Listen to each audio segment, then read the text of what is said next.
ప్రస్తుతం తిరుపతిలో కేంద్ర మంత్రి బండి సంజయ్ మాట్లాడుతున్నారు. లైవ్ చూద్దాం.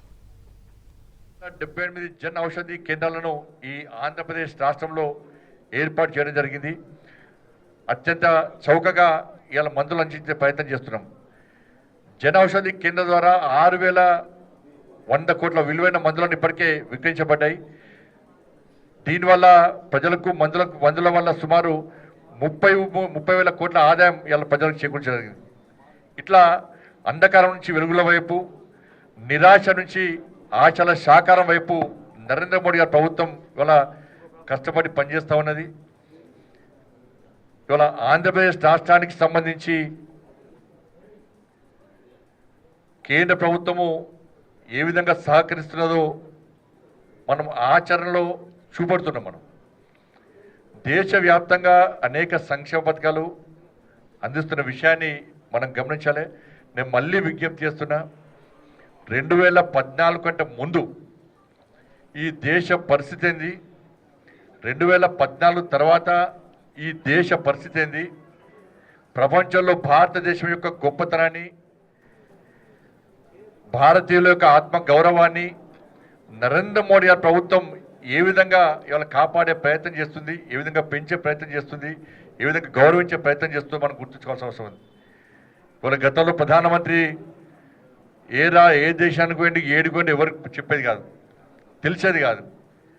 ఇవాళ ఈ దేశ ప్రధాని విదేశాలకు వెళ్తుందంటే సాష్టాంగ ప్రణామాలు చేసేటువంటి పరిస్థితి వచ్చిందంటే భారతదేశం యొక్క పౌరుల యొక్క కీర్తిని ఏ విధంగా మనం పెంచే ప్రయత్నం చేస్తున్నామో ఒకసారి ఆలోచించాలి.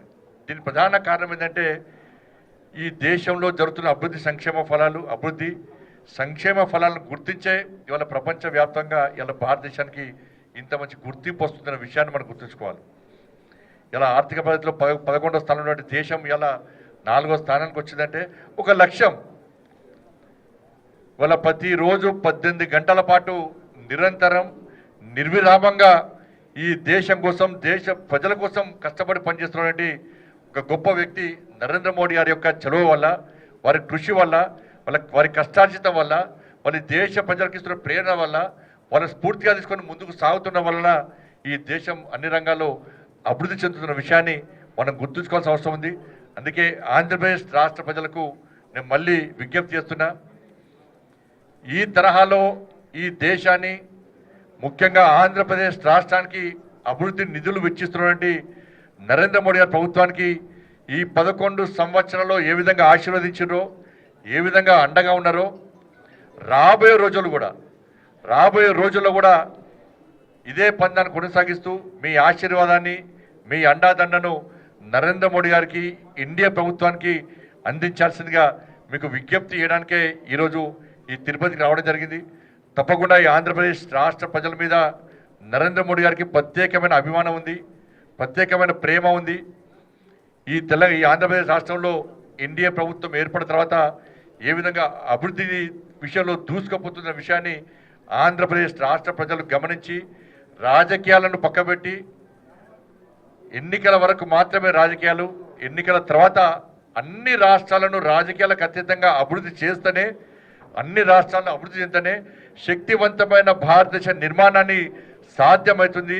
తల్లి భారత మాతను విశ్వగురు స్థానంలో ప్రతిష్ఠించాలని చెప్పి ఒక దృఢ సంకల్పంతో, ఆ ఆశ కళ నెరవేరుతుందని చెప్పి ఒక దృఢ సంకల్పంతో ముందుకు సాగుతున్నటువంటి ఎన్డీఏ ప్రభుత్వానికి ఇదే తరహాలో ఆశీర్వాదాలు అందించాల్సిందిగా ఈ ఆంధ్రప్రదేశ్ రాష్ట్ర ప్రజలకు విజ్ఞప్తి చేస్తూ, ఇంత తక్కువ సమయం ఉన్నప్పుడు కూడా సమాచారం ఇచ్చిన వెంటనే విచ్చేటువంటి మీడియా మిత్రులందరూ కూడా హృదయపూర్వక ధన్యవాదాలు తెలియజేస్తూ, ఇంతకన్నా స్వాగతం పలికినటువంటి మా సామంచి రమేష్ గారికి, వారి నేతృత్వంలో ఉన్నటువంటి శ్రీనివాస్ గారికి, మా దగ్గరి మిత్రుడు మా సామంచి, మా భానుగారు మేము కలిసి యువమోర్చాలో పనిచేసినాం, సామంచి మేము కలిసి విద్యార్థి బస్సులతో పనిచేసినాం.